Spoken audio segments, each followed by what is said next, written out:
see your face. I wanna know your heart. I wanna walk with you every day of my life. I wanna see your face. I wanna know your heart. I wanna walk with you every day of my life, God.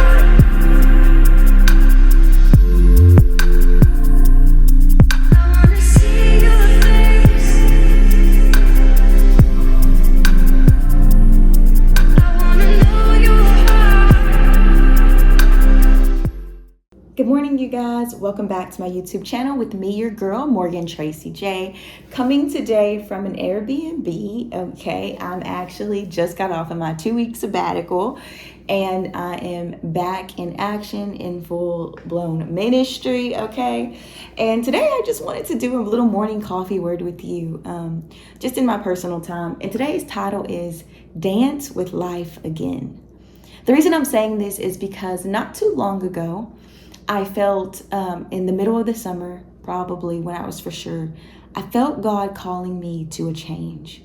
I felt him calling me to move. And the reality of it is, in this city, I have an office, I have plans, I have so much going on. And I just loved the city I was in. And I was like, I cannot move, right?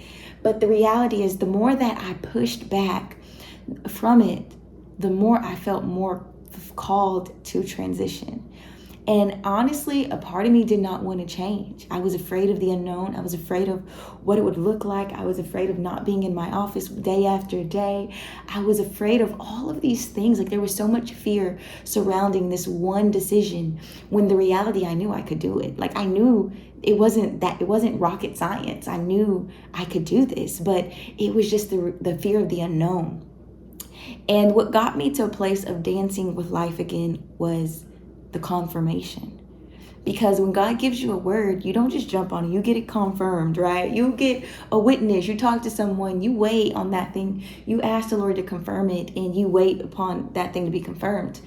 And I remember after I asked the Lord, okay, confirm this, I think I got about 7 different confirmations. And then I got up to 10, and I still was pushing back. And the reality of it is I had gotten so comfortable with where I was at in my life right now that I was not willing to dance anymore. I wasn't willing to go on the adventure. I wasn't willing to take the leap. And then it made me question myself, because younger Morgan, who had less money, less followers, less stability, was leaping. She was moving to cities with no money. She was going and doing things and going back to school in a broke down car and hoping the mug would start and not turn off at red lights, like literally like cut off. Like, I had just a faith that I'm going to go to my school. I'm going to finish this bachelor's. I'm going to get into a seminary. I'm going to conquer the city that I'm in. Like, I had such a faith, but then here comes Morgan 4 years later almost, and now she can't even budge. She can't even take the leap.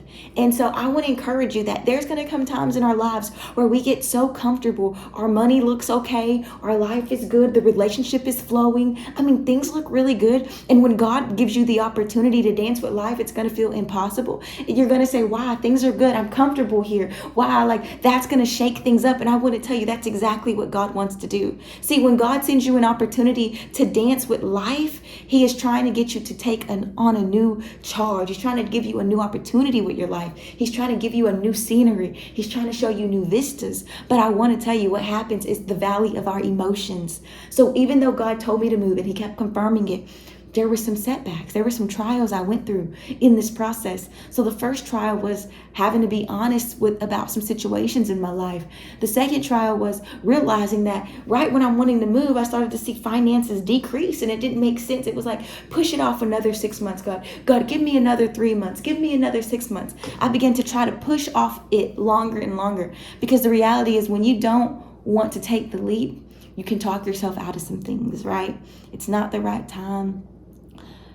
There's so much going on. Do you see this thing just came up? Like, that shows me I'm not ready to go. No, that is an indication that you need to go. That's an indication that you need to take the leap. That's the indication that you're walking into something new. That's the indication that God has something, a blessing on the other side of your obedience. And so I want to tell you guys, I took the leap. I moved out of my apartment. I moved out of the city. I went back to my hometown in a way where I grew up. I went back to the country, and I'm on a new adventure with coming to an Airbnb a week and coming and working on the ministry a few days a week, but going back and getting into my study and literally being on a sabbatical maybe all year, I don't know, in a way, but just really getting back into the depths of the foundation of my ministry and where God built it from, falling back in love with everything about it. And so I want to encourage you today to dance with life again. If you have been so comfortable, if you have felt like anything God has told you to do, you can't do it because it just seems impossible, I want to encourage you to first feel that pull, write that pull down. This is what I feel like I'm supposed to do. But then say, okay, now confirm it. And then write down all the confirmations that have come from that place. And once you get the confirmation, I want you to start looking at the valleys that are the valleys in your life, because setbacks and valleys will come. And then I want you to still take the leap regardless of the situation, regardless of the finances, regardless of the people that agree or don't agree, regardless of what it may look like. Do the thing God called you to do, because I want to tell you what I have learned already. Just as Jesus did it, sometimes it's best that I go away so that things can be even more multiplied, right? Jesus did that. And so when I began to battle with leaving my office, the Lord gave me that word. It's best you go away, you get equipped, you get developed, you get more better, because when I multiply this thing, it's going to be even greater. Okay, so I hope you guys got blessed by this random morning coffee word. And I'm back from sabbatical. I am just loving being back. I'm thankful I took that break, but I'm also thankful that I no longer live and I don't overwork in the city again right now. I'm literally focusing on seminary, and I'm focusing on what God has put before me in this season. So I hope this video blessed you and encouraged you. But I will say this, if you are somebody who wants to take this a little bit further, I have a self-coaching guide. These are questions that are free for you. I have it in the description box below. It's how to define, what dreams have God been putting on your heart? What are some talents that you believe God has given you? What are some ideas that are in this season that you want to do? These are things I actually ask questions to ladies inside of my monthly membership to kind of get you thinking. And I'm giving this to you guys for free because I think that this can truly help you get to a place to dance with life again. Okay, so you can click the link in the description box and check that out. And I will see you guys in my next video.